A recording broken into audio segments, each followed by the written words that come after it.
Hello, it's me again, and we are in test test. This is me, Rebecca Leppard, your host on Female Founderhood Podcast. As you can imagine, I am still surviving the winter flu. Me, as a tropical girl, absolutely not built for the English climate. But worry not, I always have friends around me, although virtually, that I have consistent chat with. And I love having a chat because I know I'm not alone. Being a solo founder is absolutely a lonely job. Being an entrepreneur is a lonely job. Being a mom is also a lonely job. So, selfishly, I do ask people, especially female founders, to join me in a chat, and I record it, and you get to eavesdrop on our conversation. So today I'm welcoming Anastasia Vorotnikova. I hope I didn't butcher it. Hi, Anastasia. Hello. Thank you for having me, Rebecca. Yes. So Anastasia, just like me, um, she owns um, an agency, right? Yep. The name is Particular Creative because they put creative Yes. first. So, how about you tell me about your background? Like, how did you start Particular Creatives? Sure. So basically, my background originally, I'm a film director. So back home in Moscow, I was filming all different like documentary films and working in commercial space. So when I had to move to London, because my fiance, she lives here, and also like the whole situation in the world is not that great, and I had to move to London. I found myself, you know, like being forced to start from scratch. So Mm-hmm. for some time, I was consulting startups on content and Mm-hmm. marketing and everything creative. But then I understood that I'm not a big fan of working for someone because I was always like, like a creative that was independent and working as a freelancer. And I also understood that I have quite a good network of creatives around me. And what if I come up with an agency, make sure that like all those creatives that I work with, they get fair pay, they get safeguarded their values, and they get amazing projects for them to work on. So I'm going to be kind of their guard and the creative director as well. Yep. So this is how Particular Creatives came up. Mm. And as someone who did not, um, you know, as someone who just moved to a new country, how was it? How was your experience building something from scratch? It is tough. I'm not going to lie. There are no shortcuts as well. Mm-hmm. All you have to do is constantly network, constantly reach out to people. Mm-hmm. I have good friends that live here, so they kind of, are helping me out by connecting me with fellow founders, for example, or people that just, needed some creative challenges, like to help them solve them. Mm-hmm. So I think like for me, it was a bit easier because I have this like support network. Mm. But in general, it's really hard to start from scratch, especially if you are, you know, when you have a career in another country, you get to a certain Yeah. level and you do sacrifice a lot Mhm. starting in another country. Yeah. But I must say it's all worth it. Yeah. So how long have you been since you had the idea until you got your first, paying client, how long did you have to hustle? So I quit my job in a startup last year in the summer, Mm-hmm. so around July. Mm-hmm. And basically, it was like 1 month till I got my first paying client. Mm-hmm. So we started just like with my fellow designers, we just started doing some branding work for startups that I knew before. And I knew they were just starting out, they were just coming on the market. And I was like, guys, do you need help with Mm-hmm. like, helping you like position yourself in the market, creating an identity for you? And they're like, yeah, let's do that. And this is like how we started out.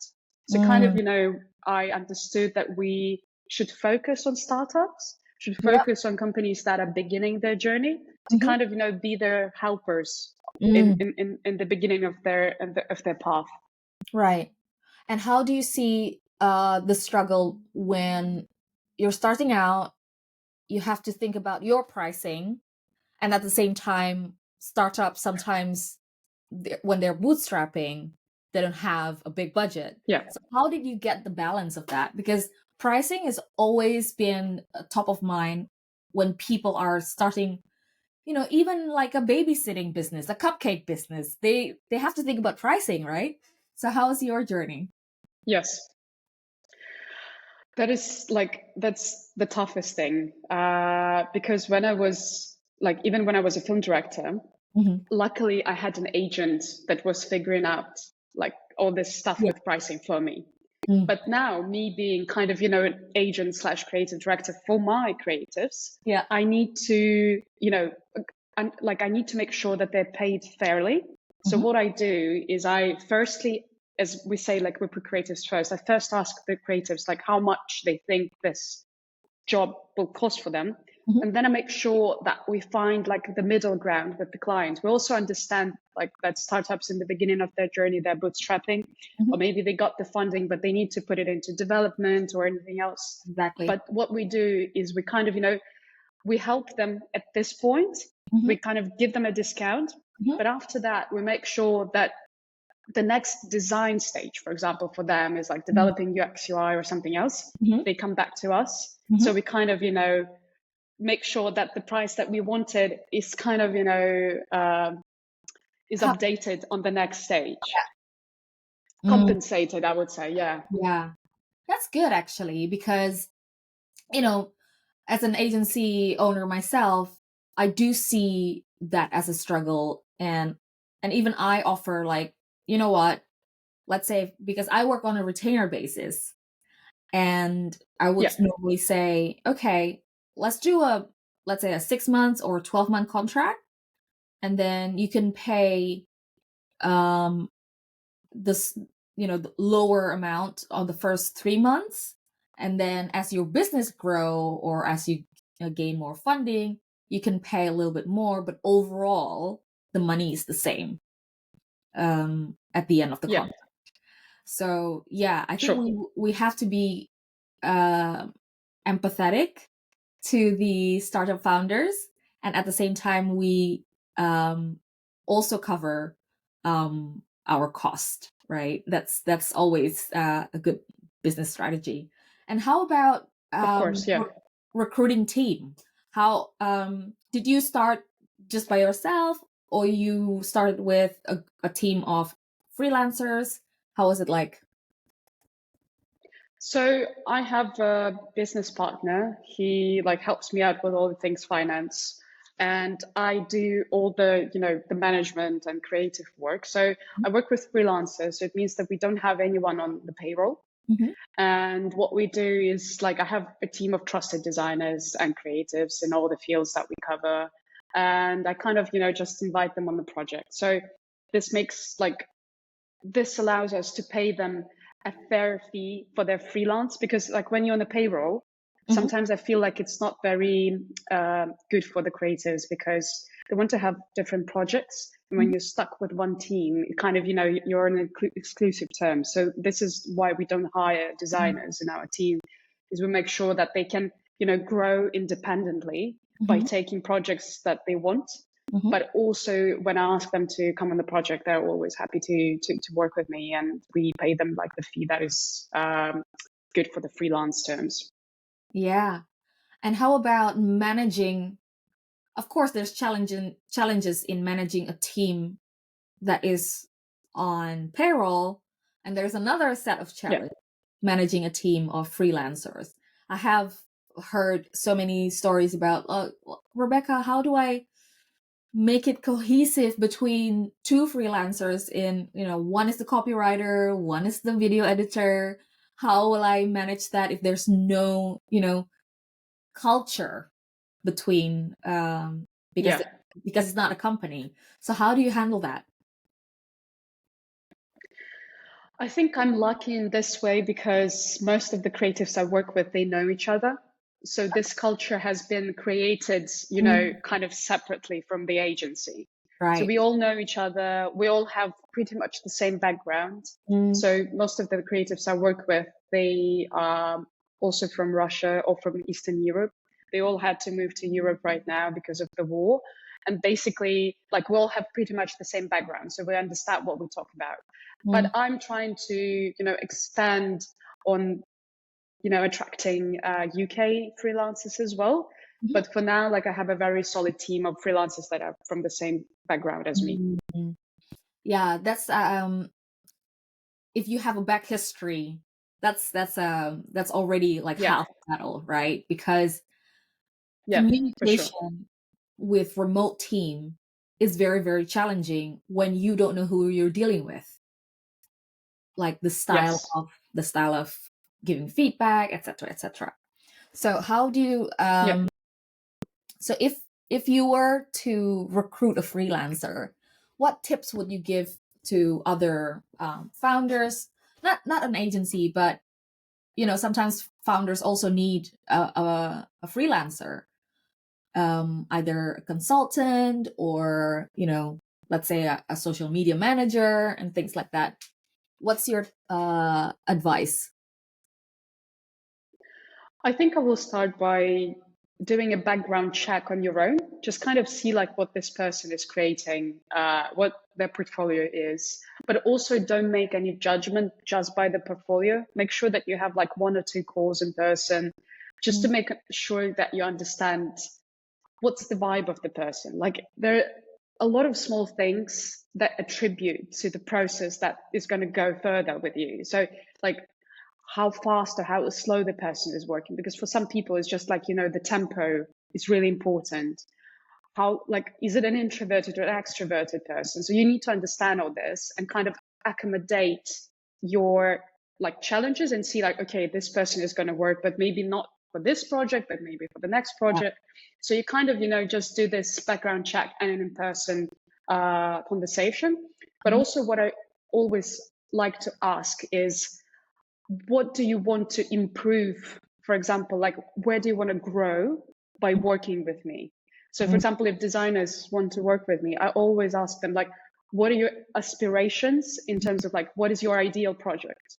So Right. for me, it will make it easier to find great projects for them that they enjoy working with me and also grow. So I'm kind of, you know, nurturing them and making sure that the quality of the work enhances whilst we're working together. Yeah, so they're not working for you only for the money, but also Yes, for exactly. their So for, development. yeah, yeah. Absolutely wonderful. And what about um, advice for the freelancers when they're looking for clients? What should they be looking for? What red flag? I think I would say it's good to outline your own values. So kind of have it, you know, like a handbook Mm, of yourself. You know, like when, like, well, just an off topic, when I was going through Antler program, the accelerator, yeah. when we were getting to know other founders, Mhm. they told us to create a handbook of yourself. So kind of that you can send this document to another person Yeah. and they can have a handbook and it all says about you. Mm, So I think it's a good exercise to do for a freelance creative or any kind of freelancer, just to outline, okay, here are my strengths. Here are the weak points that I want to work on. Here are my projects. Here's the way of communication I like. And kind of, if you look at it back sometimes and just, you know, kind of, you know, use it as an orientation for yourself, it mhm. will be easier to filter the clients that you see. Because sometimes you might be, okay, I need to have a lot of projects. We'll have bills to pay. We'll have, you know, just like projects that we need to grow and to get the portfolio.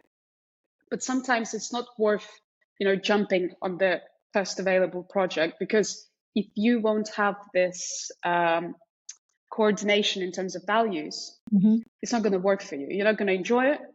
Usually it means that the client won't enjoy working with you. Okay, you will get the money, but it means that maybe because you didn't enjoy working on this project, you won't be able to put it into your portfolio because it's not as great as you want it to be. Mhm. So I would say use this handbook as your orientation when you want to choose your next project and whom to outreach to. Because sometimes I believe that not just a typical cold outreach, but a friendly outreach to people that are interested in working with, they can lead to something else. And when you just, okay, let's grab a coffee, or maybe, oh, I saw this post, here are my thoughts, maybe we can discuss it. It all works good, and it also shows your genuine interest in the Yeah. client. So I would say maybe use this. Yeah. And I think that's why a lot of people feel like, oh, I don't like working with freelancers, or I don't like working with a virtual assistant, because I did it once and I was burnt. A lot of stories are like that. Yeah. But I'm guessing it should have been from both sides, to make sure that the relationship, the working relationship, is really, really like powerful. As in, when you meet, you actually get something out of it, and when you're co-working about something, that you're really working in tandem, from both sides. Because at the same time, as creative, we can be as creative as we want, but the actual message itself and the ingredients of the output will have to come from the client, right? So what would you say to, founders out there who's been burnt before, and they're like, oh, I'm not sure, I probably just hire someone in-house?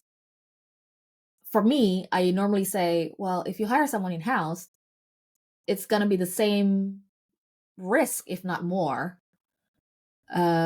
because you're actually you're actually opening your space in your budget, in your whole existence, for this person, and it may or may not work, right?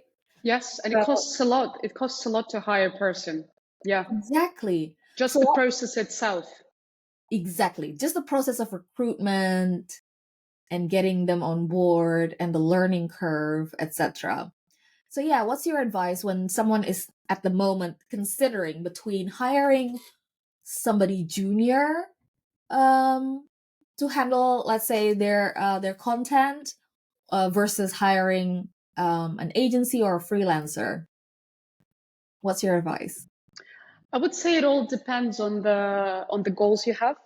So for example, if it's something that is, crucial for your company, as you mentioned, like figuring out content, sometimes maybe it's better to hire an in-house person, because they can be available for, some small tasks that arise. But with the freelance, it might be costly. Yeah. But if you have a certain project, and this project has like a certain timeline, certain goals, I would consider hiring a freelancer. It's also a good way of learning from this person, because this person comes externally to your team. They can teach you something that you didn't know before. Also, it can save you some costs in terms of, as we mentioned, the recruitment process is costly.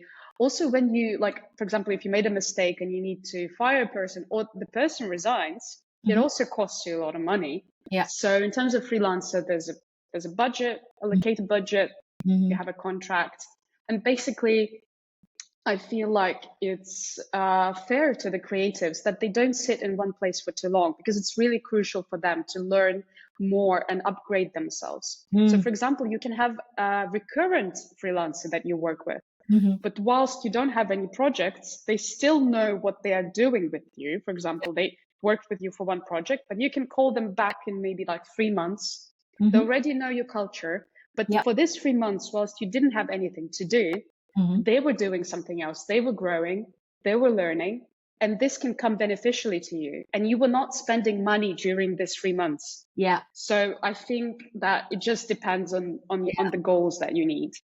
Yeah, that's absolutely a good point, because working with someone who also work with other clients is actually beneficial, because a lot of times people think, well, if she's working with various clients, then I won't get 100% of her focus.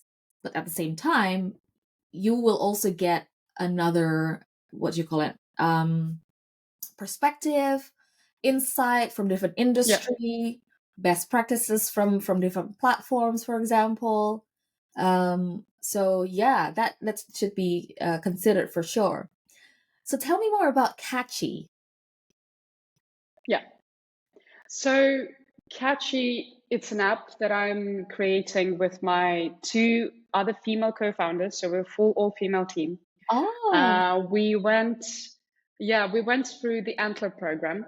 Mhm. So we met there and we created the concept of Catchy there.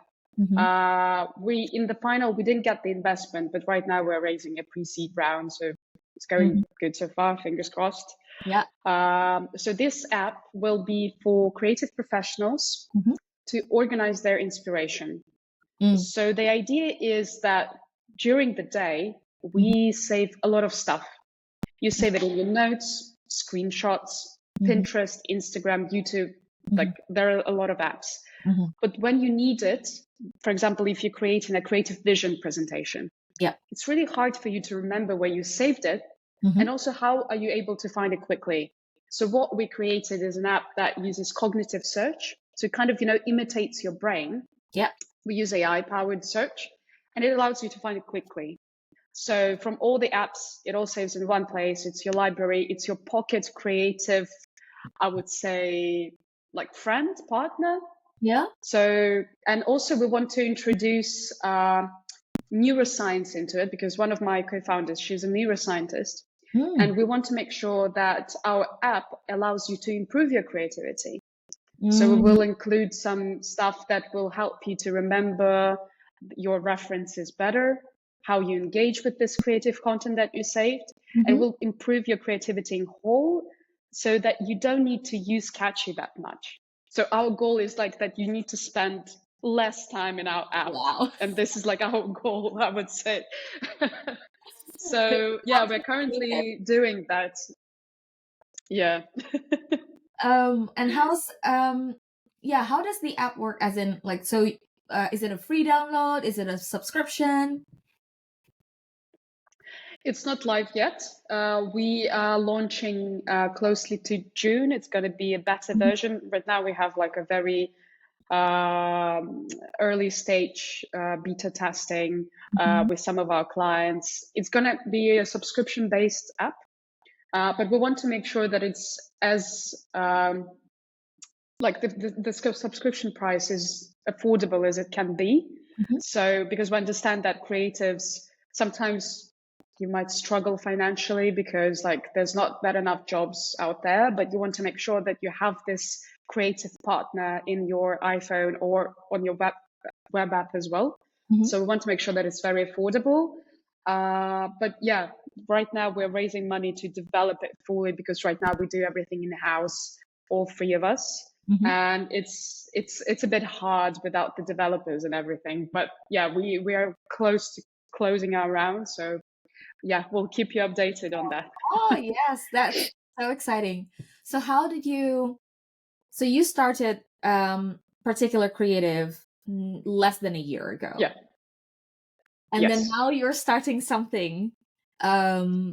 Yes. So how do you, I hate to use the word juggle for a woman, because it's always the stigma that that we have to do everything, da da da da da. But how did you find it in you? Because I'm sure you had a conversation with yourself, like, is this the right time for me to also have another venture? Or is this going to complement what I'm doing right now? Or is it going to distract? So how was that conversation? How did that go? So it all it happened very very suddenly because I applied to Antler last year when I started Particular Creatives. So for me, it was like, okay, it's an interesting experience. Maybe I should try it. And I didn't expect to get accepted.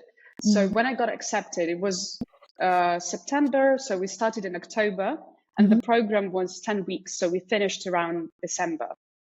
And whilst I was doing Antler, I met amazing people. So my two co-founders, Alina and Maria, we met there and we were like, okay, we all have our own separate businesses. But what do we want to create that will bring us joy and just, enjoying our company, and also create something that can be useful in our industry? So, for example, Alina, she has her own music label and audio production. Maria, she's a neuroscientist and she's a product officer, and she's kind of, working also near creative stuff in gaming. And we were like, okay, let's do something that we will enjoy doing.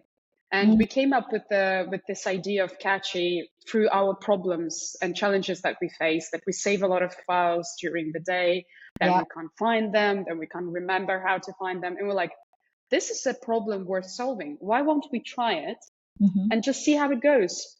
So when we came up with it, it came really quickly. We started brainstorming and we saw, okay, it has potential. And also what we saw, that it has potential from, being interesting for our clients. So by the end of program, we signed around, I would say, 18 letters of intent with agencies. They were all our friends in terms of like, we knew them before, our colleagues, but they were like, we are ready to pay for it. We want this app. And we were like, okay, now we can't stop. So we have to do that. And for me, I viewed it as a challenge because I started a service-based business. But what can I do next is a product-based business. So here I am trying to combine both of them together. And how do you see it as, because, and it's so interesting. I have so many questions. But one thing that would be unique to you and me is like, when people see people with the same type of business or similar type of niche, they see it as competitor. I don't even want to talk to her, that sort of thing. But obviously, you and me, we talk right now, and I'm as excited as your business and your new venture. And at the same time, you were telling us how there's already 18 other agencies that are interested in using your product. So can you share how your relationship is like with other agencies, even though they're probably not a head-to-head competitor? But yeah, what's the vibe that you would give advice to other people as well on how to be collaborative? I think that's the word for people with the same niche or same industry. I think competitiveness is sometimes a good thing, but as long as it's not toxic. So competitiveness can like boost your productivity. For example, I may see what other agencies are doing. I'm like, oh, I want to do that as well. I'm not jealous of them, maybe in a good way. I'm like, wow, well done for them doing that. But it also boosts my inner productivity. Like, I need to achieve that as well. So for me, communicating with other agencies, I find inspiration and I find boost to my, just ideas what to do next, and kind of, consulting with them. What are the challenges that you faced? Maybe I can help you. I faced it. I already did it. Here are my mistakes. You can learn from them, that you don't do them, but also like, what are the mistakes that you did? And maybe you can share your learnings with me. So I feel like if we do that, everyone can benefit, because there's enough market for everyone, as long as you do that collaboratively as well. Because, for example, I may be good at something, but I'm not good at something else. And I, for example, know, okay, Rebecca does that. And I will be happy to recommend you to my client, because I know you can cover this. I can cover that, for example. So this is how, like, right now in the shout out to female founders Rise community, they did a lot of strategic partnership calls right now with like we're doing that, and people are like, let's connect, let's think how we can partner together, how we can recommend others to each other. And I think maybe I'm wrong here, but I think that it's mostly common amongst female founders, because we see each other as like a sisterhood. We are here to help each other out. We're here to collaborate. And for us, it's all about, just learning and growing together. So I don't view it as a bad competitiveness. I view it as competitiveness from where we can grow and learn. Yes, absolutely. That's the two sides of the coin of being female founders, is because the patriarchy made us believe that there's only small amount that us female have to share. So from all the pie, we don't get half of the pie.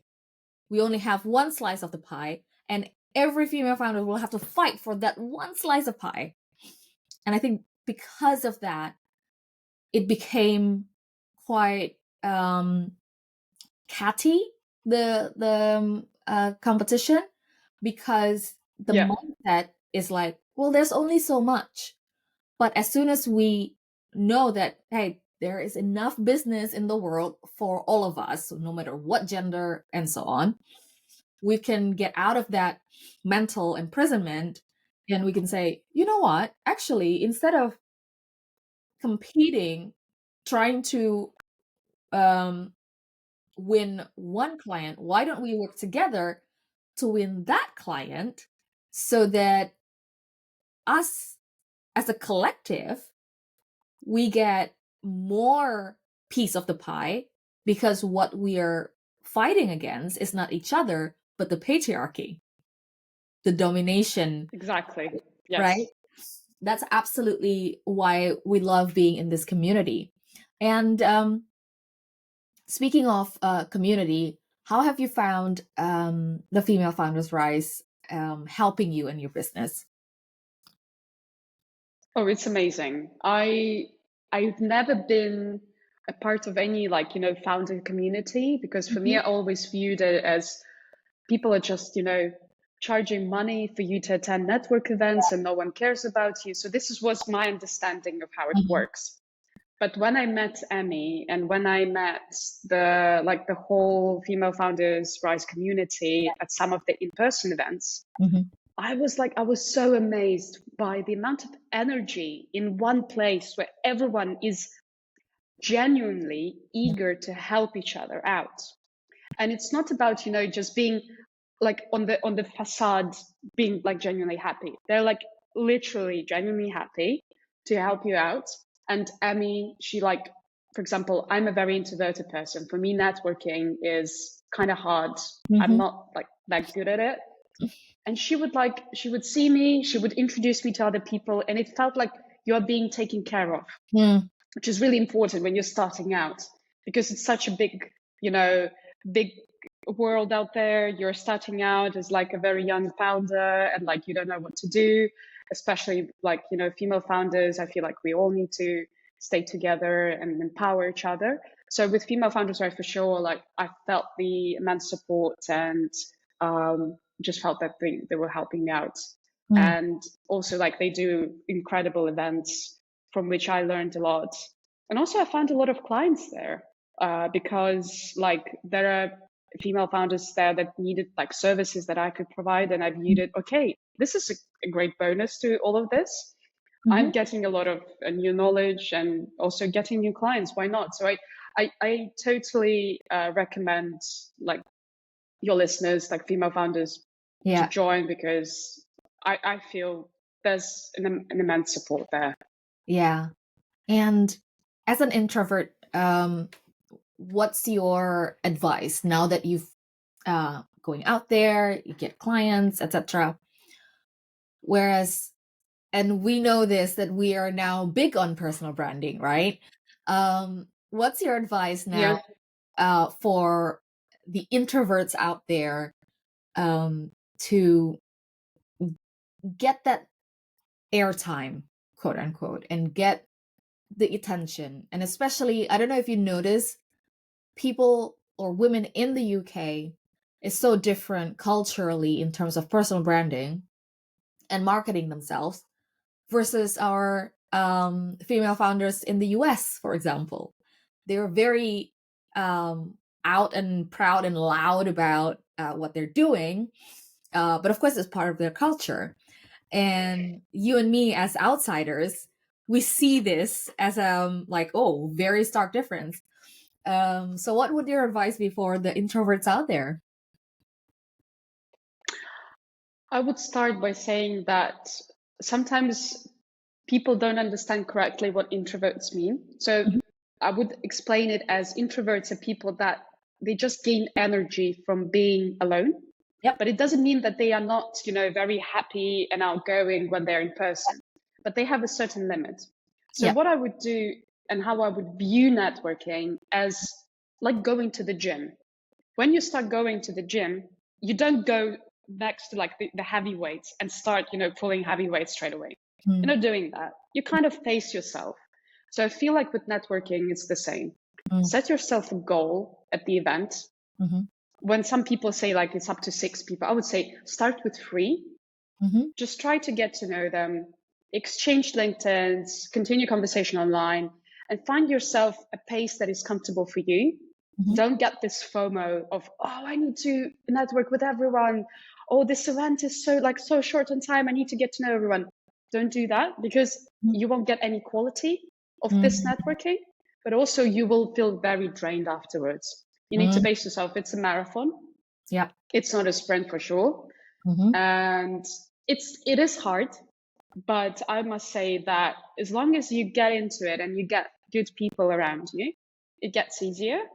And also you will learn how to regain this energy. Find something, for example, okay, I talk with 3 people today, but it means for the rest of the day, I might do something that helps me regain my energy. Like I like, for example, just go put some audiobook, take a walk. For me, I regain energy this way, and then I'm ready to come back to networking again. So it's like just pace yourself, I Yeah. would say. Yeah, that's absolutely good idea. And we know that as a founder, we have to wear so many different hats, and we have to do a lot of things. And I can guarantee in your head right now, you already have another venture idea because we have so, Yes. right? I know it. Yes. You come out of the shower and you're like, oh, what if this thing is thing? And it can be frustrating for everyone around us. So how do you build your support system? For one venture, you have your co-founder. For the other one, you have your business partner. Yeah, how do you then build that support system? Do you have someone who's a coach for you, or you have your spouse as your springboard? Tell me. My fiance, she's my support system for sure. She's the person I come to when I have any kind of challenges in terms of like, what do you think about this? She's Yeah. also working in like the startup industry. She Mm. understands the struggles. Mm. And I must say that she is also the best coach for me in terms of she views things from other perspective. Mm. Whereas I can be like, oh, I don't know what to do. Maybe I shouldn't do it. She's like very encouraging me, and she's trying to, help me figure out this imposter syndrome that we all have. Mm. And for me, I've seen how much it takes away from you. I mean, the imposter Mm. syndrome, it guards you from so many opportunities you could have pursued. Mhm. And then you you think about that and like, oh, I should have done this, should have done that. So I think like big thank you to her. She's like, just do it, just try it. If it fails, I'm here to support you. Mm. Otherwise, like you can't know if you haven't tried. Mhm. And also, I had some coaching sessions with a business coach. It was very useful as well, but I feel like maybe it's needed at a certain point where you hit the ceiling and you don't know what to do next. Mhm. So for me, it's not that point yet, because I'm like, as you mentioned, I started my agency not that long ago, and there's a lot of stuff to do. But I'm sure that like business coaches are, it's a good thing when you hit the ceiling, you don't know where to expand, and you need to grow, sideways rather than going forward. So Yeah. for me, it's now it's more of a forward way rather than, expanding Mm. sideways. Yeah. Even though in your brain you already like ideas are sparking. Yes. Yeah. Yeah, for How do sure. you how do you reel yourself back to reality when you have all these ideas like, oh, this could be done, this could be done? What brings you back to earth? I think my schedule, I must say. I take a look at my calendar and I'm like, okay, it's not the time for the next venture for now. Yeah. Oh, So that is, yeah, I would say this. look at your calendar. Oh, that's like bringing a mirror to your face, right? Yes, exactly. And uh, so now you're raising for Catchy. So tell me your Yes. firsthand experience on being a female founder, being all female team, and trying to raise. Is that true? Well, of course it's true that female founders only get a teeny tiny fraction. But is that true that Yes. it really is because we are female? Because that's the question. Because people always say the patriarchy always say, well, it's not just because they're female; it's their product that is just not investable. What would your opinion be based on your experience? I'm sure there is some conscious bias towards female founders for sure, Mm-hmm. because there are a lot of studies that show that female founders get asked different questions rather than male founders when they're raising money. So by VCs, angel investors, they ask female founders questions that kind of, assume that at some point they're going to have troubles and they're going to fail. So how are they going to, kind of direct themselves afterwards? Mm. Rather than male founders get asked questions that assume that they're going to succeed, what they need, what are they going to do? Oh my god. So when you are in this atmosphere, Mm-hmm. it can be pretty hard. Yep. But at the same time, big shout out to a lot of VCs and angels that focus on female founders and focus on diversity, for example, focused funding, LGBTQI plus founders, BIPOC founders. So there's a lot of funds that focus on that. Mm-hmm. And I would recommend start to approach them first. It Mm. will help you gain confidence. Yep. It will help you understand that there are people that really care about your product. They don't like they might have unconscious bias, Mm-hmm. but still they're focused on helping you out. Mm. Rather than big funds that it's going to be much more tricky. Mm-hmm. It will be hard because most of the time there are white straight men on the board. They make decisions, and we all know how it turns out. So basically, I would say make sure that you understand who is on your cap table. Mm-hmm. Make this decision very thoroughly. Make sure that they understand what you're doing. Also that they share your values. Mm-hmm. It's really important because when we haven't achieved that point yet, but I'm sure that when the conversation about, for example, selling the company will come, Mm. you want to make sure that when you're selling, you have people that support you, that share your values. So I think your cap table should be the same, journey of finding people that invest in your business as your co-founders as well, because they're kind of your, support system. Yeah. And also, I'm sure that female investors, Mm-hmm. they understand your journey. Yeah. And they are more eager to help you out, and they can navigate you in this ecosystem of VC and angel funding, which is really important when you start out. So yeah, but as you mentioned, I totally agree with you. There is unconscious bias towards female founders. It is a big problem. There's a lot of studies about this, Mm-hmm.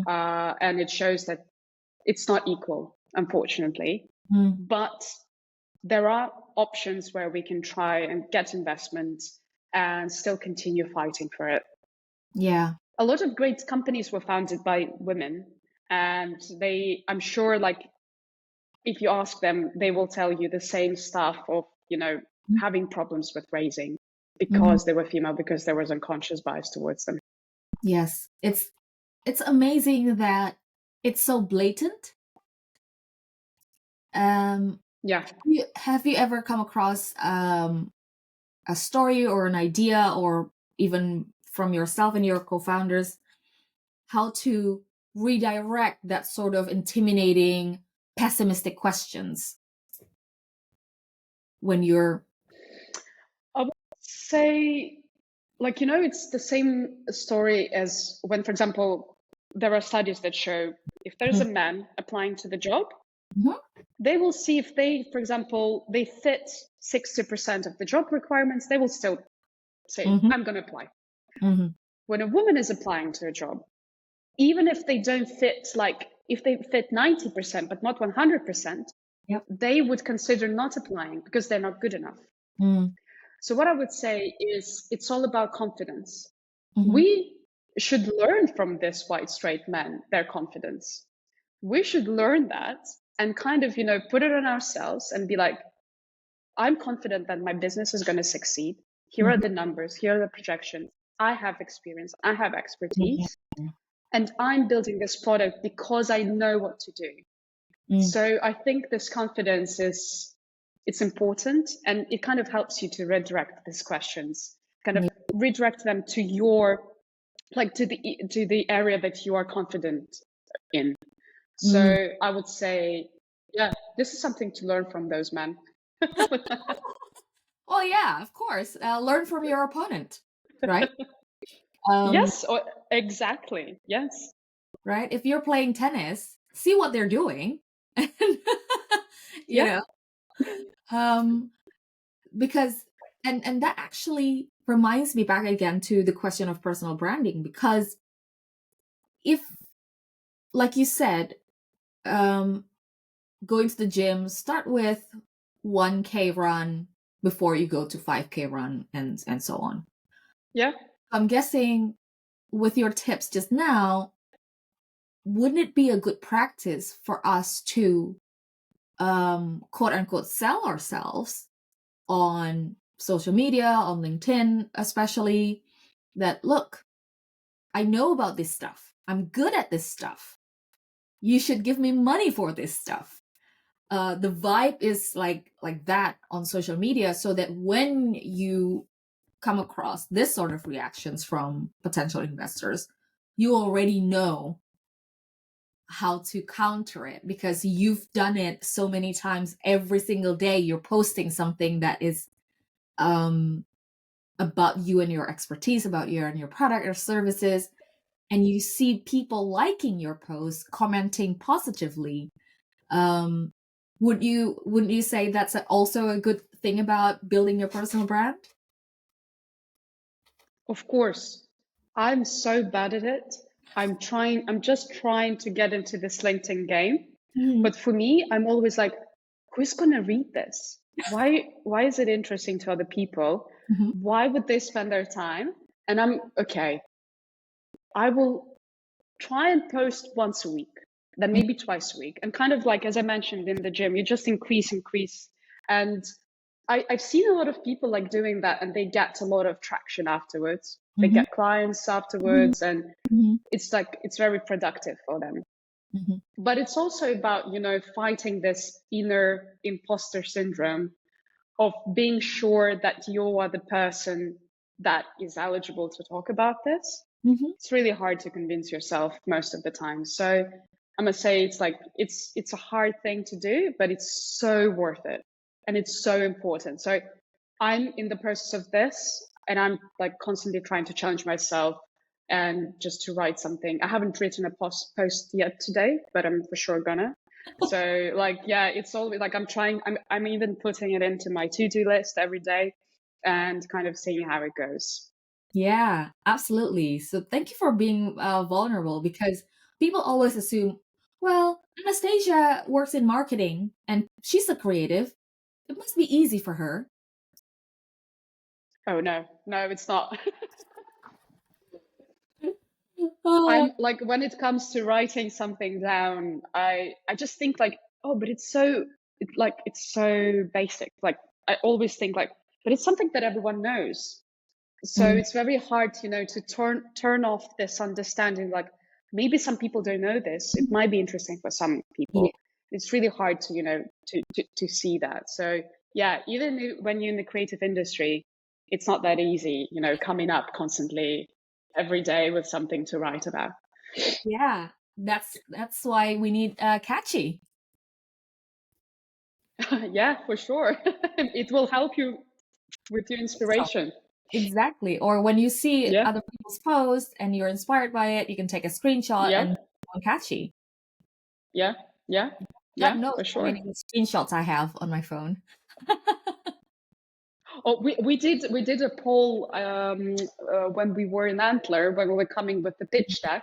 Mhm. One of our slides was about how many screenshots you have. There were people that had like 40K Oh my God. screenshots in their phone. Let me have a look how much How many screenshots. do you have?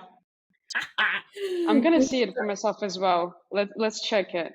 Okay. I don't have that much.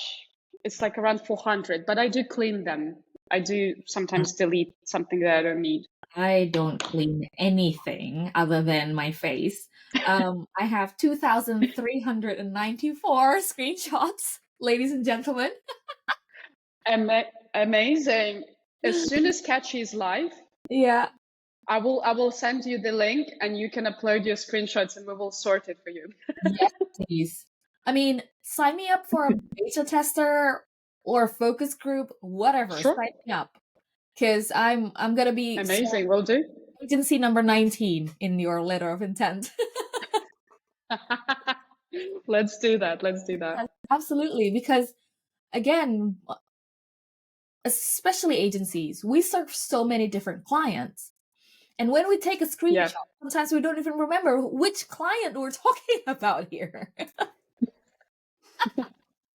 Like, Yes. I know this I is feel that. inspirational, but so which client am I thinking when I took a screenshot? Right? And all the memes in the world, of course. I am a meme Yes. curator, so I need Catchy to store all my memes for sure.